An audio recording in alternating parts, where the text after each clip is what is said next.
flat weaving, I'm taking a 4" by 6" piece of cardboard and I'm measuring 1/2 of an inch on the top and bottom along both 6" sides of that cardboard. Make a small cut. Should only go about 1/4 of an inch into the cardboard. Take 2 arms length of white yarn and begin to wrap that around, starting on the back. Tie it off on the back. Cut the excess. Now you see you have straight vertical lines on the side that you're going to be weaving from. Take another 2 arms lengths of whatever color yarn you want to start with and wrap the tip of that with a piece of masking tape. That's going to act as your needle and help you weave through. So you'll start on one side, weaving over, under, all the way across. Make sure you tie that off on one side and just go all the way across, and then back down the other side. So over, under. Make sure that you're pushing the yarn down tight. Don't pull it too tight so that it bends. Okay, you want to keep those outside lines nice and straight and keep that pushed over as tight as you can as you continue weaving.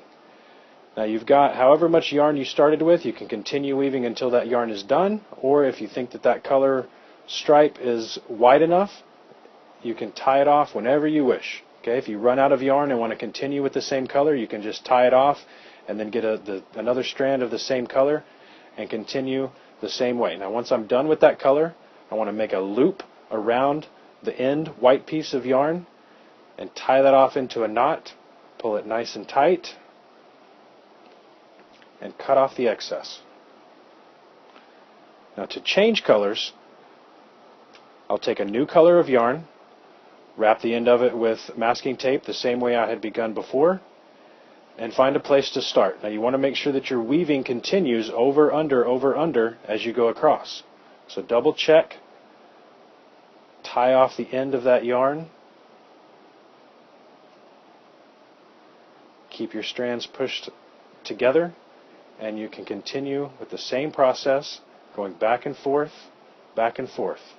Now if you want to only weave a certain amount of stripe with a certain color, you can only weave over as far as you want and continue back the same way, and it's going to work the exact same way, just without going all the way across the cardboard. Now for a new color, I've got a toothpick taped onto the tip of that to help me feed it through, because if I'm starting a new color, I'm going to have to go up in between each one of those little strands of yarn and pull that through, weaving back and forth until I get that fed through in between each one of those yellow stripes and back across. You can change colors as many times as you want or as few times as you want. Just create a nice pattern using some of the examples that we've looked at to kind of get a pattern in mind, and make sure that you are tying off each one. Here's your finished piece. Now to take it off of the cardboard, you're going to cut that strand that you tied, set those off to the side, take your scissors and cut each one of those white strings halfway between the cardboard. Begin pulling those off. Now you're going to pair those up 2 at a time on the ends and tie at least 2 knots into each one of those 2 strings. This will keep the weaving from unraveling on the ends. You want to be really careful not to let it unravel while you tie. Tie 2 knots nice and tight into every 2 strings.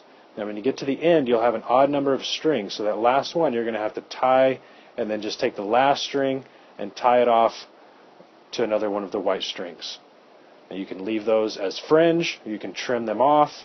The front and the back of the weaving will look exactly the same, and there is your weaving.